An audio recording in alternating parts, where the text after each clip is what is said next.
Klaipėda siejama su Baltijos jūra ir neužšąlančiu uostu. Tačiau kiekvienas didmiestis privalo turėti ir savo kultūros uostą. Tad Klaipėda neišimtis.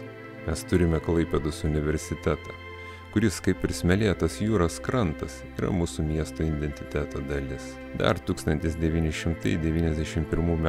sausio 1 dieną oficialiai įkurtam universitetui pavyko įveikti ne vieną išbandymą ir išsaugoti savo unikalumą, bei garsinti Klaipėdos vardą ne tik Lietuvoje, bet ir už jos ribų.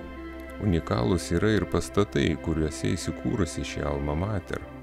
1993 metais universitetas perėmė buvusios Klaipėdos Įgulos kareivinių teritoriją, kartu su daugiau kaip prieš 100-metį statytais neogotikinių pastatų kompleksais, esančiais dabartinėse Herkaus Manto ir Salomėjos Nėries garbiai pavadintose gatvėse. O šiandien jis vis labiau modernėja ir plečiasi, bei siekia tapti Baltijos regiono universitetų lyderiu.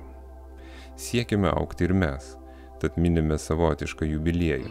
Tai jau 300-asis video mūsų kanale.